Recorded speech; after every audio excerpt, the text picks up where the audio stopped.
ഈ പുസ്തകങ്ങളിപ്പോൾ ഒരു പുസ്തകം എഴുതി, അത് കഴിഞ്ഞിട്ട് പുസ്തകങ്ങൾ എഴുതിയോ? എന്താണ് ഇപ്പോൾ ഈ ഫീൽഡ് തന്നെയാണോ ഇപ്പോൾ എഴുതുന്നത്?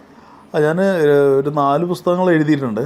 അപ്പോൾ ആദ്യത്തെ പുസ്തകം ഇതായിരുന്നു. പിന്നെ രണ്ടാമത്തേതെന്ന് പറഞ്ഞു കഴിഞ്ഞാൽ ഒരു fundamental psychology every one should know എന്ന് പറഞ്ഞിട്ട്, അതായത് ബേസിക് ആയിട്ടുള്ള സൈക്കോളജി, നമ്മുടെ ലൈഫിൽ എല്ലാവരും കാണുന്ന ചില പ്രശ്നങ്ങൾ നമുക്ക് മനസ്സിലാക്കാൻ വേണ്ടി. ഇപ്പോൾ ഒരു ഉദാഹരണം പറഞ്ഞാൽ നാർസിസിസ്റ്റ് ബിഹേവിയർ എന്ന് നമ്മൾ പറയുമല്ലോ. അപ്പോൾ അതെല്ലാവർക്കും പെട്ടെന്ന് ഐഡൻറ്റിഫൈ ചെയ്യാൻ പറ്റില്ല. നമ്മൾ ചിലപ്പം അങ്ങനെയുള്ള പാർട്ട്നേഴ്സിൻ്റെ കൂടെ ജീവിക്കുന്നവരുണ്ടാവും. അപ്പോൾ അതൊരു ബിഹേവിയറൽ ഇഷ്യൂ ആണെന്നുള്ളത് അറിയുന്നുണ്ടാവില്ല. അപ്പോൾ അങ്ങനെയുള്ള ചെറിയ കാര്യങ്ങളൊക്കെ പറഞ്ഞിട്ടുള്ളൊരു ബുക്ക്. അതായത് ഇപ്പം OCD കുറിച്ച് പറയും. OCD നമുക്കറിയില്ല, ഇപ്പോൾ ഭയങ്കര ഡിസിപ്ലിനായിട്ട് OCD ഉള്ളതാണെന്ന് നമുക്ക് അറിയുന്നുണ്ടാവില്ല, പാർട്ട്നേഴ്സിന് അറിയുന്നുണ്ടാവില്ല. അപ്പോൾ ആ ലൈഫിന് അങ്ങനത്തെ കുറച്ച് കോംപ്ലിക്കേഷൻസ് ഒക്കെ ഒഴിവാക്കാനുള്ള ഒരു ഇത്. പിന്നെ ഒരു ബുക്ക് എന്ന് പറഞ്ഞാൽ മൈൻഡ് ഓവർ മാർക്കറ്റ് എന്ന് പറഞ്ഞൊരു ബുക്കാണ്. അതെന്ന് പറഞ്ഞാൽ അതിൻ്റെ മാർക്കറ്റിംഗ് സൈക്കോളജി, ഒരാൾ എന്തുകൊണ്ടാണ് ഒരു സാധനം വാങ്ങിക്കുന്നത്, അല്ലെങ്കിൽ എന്ത് സൈക്കോളജിയാണ് അവിടെ വർക്ക് ചെയ്യുന്നതെന്നൊക്കെ ഉള്ളത്. അതെന്ന് പറഞ്ഞാൽ അതൊരു ഉദാഹരണം പറയും. അതായത് ഇപ്പം നമ്മൾ പറയില്ലേ ലിമിറ്റഡ് സ്റ്റോക്സ് അവൈലബിൾ എന്ന് പറഞ്ഞ്. അപ്പോൾ നമ്മൾ പെട്ടെന്ന് വാങ്ങിക്കും. നമ്മൾ ലോജിക്കലി നമുക്ക് അറിയാമെങ്കിലും നമ്മളത് പോയി വാങ്ങിക്കാനുള്ള ടെൻഡൻസി ഉണ്ടാവും. അതിന് റീസൺ ഉണ്ട്. അതിൻ്റെ റീസൺ എന്ന് പറഞ്ഞു കഴിഞ്ഞിട്ടുണ്ടെങ്കിൽ, നമ്മൾ പണ്ട് സ്റ്റോൺ ഏജിൽ എന്ന് പറഞ്ഞു കഴിഞ്ഞിട്ടുണ്ടെങ്കിൽ നമ്മൾ ഗോത്രവർഗ്ഗക്കാരും അങ്ങനത്തെ ആദിമ മനുഷ്യന്മാരൊക്കെ ഇരിക്കുന്ന സമയത്ത് ഭക്ഷണമൊക്കെ ഭയങ്കര, അത് എപ്പോഴും നമുക്ക് അവൈലബിൾ ആയിരിക്കില്ല അത്. അപ്പോൾ ശരിക്കും നമ്മൾ അങ്ങനെ ഗ്രൂപ്പുകളൊക്കെ ഭക്ഷണം ലിമിറ്റഡ് ആയിരിക്കും എപ്പോഴും. അപ്പോൾ നമുക്കത് പെട്ടെന്ന് പോയി കഴിഞ്ഞാൽ അത് കിട്ടിയിട്ടില്ല എന്നുണ്ടെങ്കിൽ നമ്മൾ പട്ടിണിയായി പോകും. അപ്പോൾ നമ്മുടെ നെർവസ് സിസ്റ്റം അങ്ങനെ ട്രെയിൻഡാണ്, നമ്മുടെ നെർവസ് സിസ്റ്റം ഒക്കെ അതിനുവേണ്ടി ട്യൂൺഡാണ്. അപ്പോൾ ലിമിറ്റഡ് ആയിട്ടൊരു സാധനം ഉണ്ടെന്ന് പറഞ്ഞാൽ പെട്ടെന്ന് പോയി ഗ്രാബ് ചെയ്യാനുള്ള ടെൻഡൻസി നമുക്ക് എപ്പോഴും ഉണ്ടാവും. അപ്പോൾ പണ്ടത്തെ ആ ഒരു നെർവസ് സിസ്റ്റം, ആ ഒരു ബ്രെയിൻ ഇപ്പോഴും അതുപോലെയാണ്. അതായത് നമ്മുടെ ഇപ്പോൾ എവല്യൂഷൻ വെച്ച് നോക്കിക്കഴിഞ്ഞിട്ടുണ്ടെങ്കിൽ മില്യൺസ് ഓഫ് ഇയേഴ്സ് എടുത്തിട്ടാണ് ചെറിയ ചേഞ്ചസ് വരിക. അപ്പോൾ പണ്ട് നമ്മൾ കാട്ടിൽ പോയി കഴിയുമ്പോൾ എന്താ ഉണ്ടാവുക, കാട്ടിൽ പോവാണ്, ഒരു കടുവുണ്ടെന്ന് വിചാരിക്കുക. ആ കടുവ് കണ്ടില്ലെങ്കിൽ എന്ത് സംഭവിക്കും? ജീവൻ അപകടത്തിലായി, നമ്മുടെ സർവൈവലിനെ ബാധിക്കും അത്. അതേസമയം നമ്മളിപ്പോൾ ഒരു ആപ്പിൾ കണ്ടില്ല എന്ന് വിചാരിച്ചാൽ കുഴപ്പമില്ല, നമുക്ക് ഒരു നേരത്തെ ഭക്ഷണം പോകുന്നേ ഉള്ളൂ. അപ്പോൾ ഈ കടുവയെ അത്രയും നമ്മൾ ഫോക്കസ്ഡ് ആയിരുന്നാൽ മാത്രമേ കടുവയെ കാണാൻ പറ്റുള്ളൂ, അത്രയും അലേർട്ടായിരിക്കണം. അപ്പോൾ ത്രെറ്റ് ഐഡൻറ്റിഫൈ ചെയ്യാൻ വേണ്ടിയിട്ട് നമ്മളെപ്പോഴും വളരെ ഫോക്കസ്ഡ് ആണ്, നമ്മുടെ ബ്രെയിൻ അതിനുവേണ്ടി ഫുള്ളി ഫോക്കസ്ഡ് ആണ്. പക്ഷേ മില്യൺസ് ഓഫ് ഇയേഴ്സ് എടുത്താൽ ഈ ചെറിയ ചേഞ്ചസ് വരുള്ളൂ. പക്ഷേ എന്ത് പറ്റി, ഒരു 100 കൊല്ലം കഴിയുമ്പോഴത്തേക്കും നമ്മുടെ കംപ്ലീറ്റ് സറൗണ്ടിങ്സ് മാറുകയാണ്. പക്ഷേ നമ്മുടെ ബയോളജിയും നമ്മുടെ നെർവസ് സിസ്റ്റം ഒക്കെ ഇപ്പോഴും പഴയ ഒരു നെർവസ് സിസ്റ്റം ആ ഒരു രീതിയിൽ വർക്ക് ചെയ്യുന്നുണ്ടാവുക.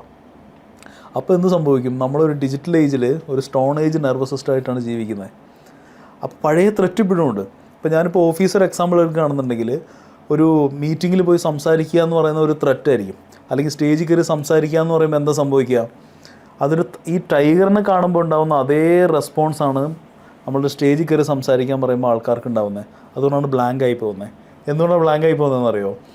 അതായത് നമ്മൾ കടുവയെ കാണുമ്പോൾ എന്ത് ചെയ്യണം, നമ്മുടെ ലോജിക്കൽ ബ്രെയിൻ അവിടെ വർക്ക് ചെയ്യാൻ പാടില്ല, അവിടെ ഓടുക എന്നുള്ള ഒറ്റ ഓപ്ഷനേ ഉള്ളൂ, ഓടുക. അതായത് അവിടെ ചിന്തിക്കുക, ഞാൻ മരത്തിൽ കയറണോ, അവിടെ പോകണോ, ഇവിടെ പോകണോ എന്ന് ചിന്തിച്ച് കഴിഞ്ഞിട്ടുണ്ടെന്നുണ്ടെങ്കിൽ നമ്മളെ സർവൈവലിനെ ബാധിക്കും.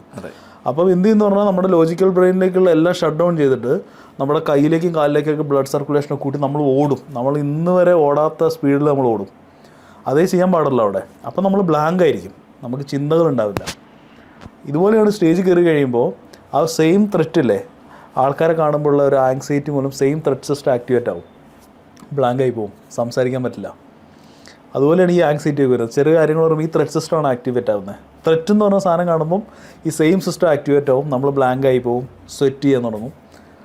ചിലപ്പോൾ നമുക്ക് ടോയ്ലറ്റിൽ പോകണമെന്ന് തോന്നും. അതെ ചിലർ പറയുന്നത് ടോയ്ലറ്റിൽ പോയി ഫ്ലഷ് ആയി കഴിഞ്ഞാൽ സ്പീഡിൽ ഓടാൻ പറ്റുള്ളല്ലോ. അപ്പോൾ അതുകൊണ്ട് ബ്രെയിൻ, അതായത് എല്ലാ സിസ്റ്റവും അങ്ങനെ വർക്ക് ചെയ്യും. പിന്നെ അവസാനത്തെ ബുക്ക് എന്ന് പറഞ്ഞാൽ ഹൗ ടു കോച്ച് ജെൻസീസ് എന്ന് പറഞ്ഞിട്ടാണ്. അപ്പോൾ ഞാൻ ഈ കോച്ചിങ്, അതായത് ഒരു ICF എന്ന് പറഞ്ഞിട്ടൊരു ഓർഗനൈസേഷനുണ്ട്, ഇൻ്റർനാഷണൽ കോച്ചിങ് ഫെഡറേഷൻ എന്ന് പറയും. അവരാണ് വേൾഡിലെ കോച്ചിങ്ങിൻ്റെ ഏറ്റവും ടോപ്പായിട്ടുള്ള സർട്ടിഫിക്കേഷൻസൊക്കെ കൊടുക്കുന്നത്. അപ്പോൾ ഞാൻ അതിൽ ട്രെയിൻഡാണ്, അത് ICF ട്രെയിൻഡാണ്, സർട്ടിഫൈഡ് ആണ്. അപ്പോൾ അതിൻ്റെ ഒരു മെത്തേഡ് എന്ന് പറഞ്ഞു കഴിഞ്ഞിട്ടുണ്ടെങ്കിൽ,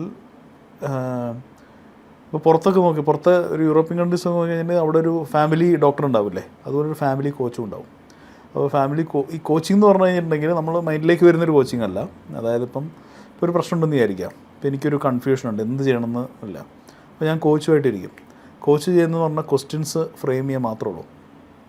വളരെ ലോജിക്കലുള്ള ക്വസ്റ്റ്യൻസ് ചോദിക്കും. ആ ക്വസ്റ്റ്യൻ ആൻസർ ചെയ്യാൻ വേണ്ടി നമ്മൾ തിങ്ക് ചെയ്യുമ്പോൾ നമുക്ക് തന്നെ ആൻസർ കിട്ടും, നമ്മുടെ സൊല്യൂഷൻ നമ്മുടെ ഉള്ളിൽ നിന്ന് തന്നെ വരും. അതാണ് ആ ഒരു മെത്തേഡ് എന്ന് പറയുന്നത്.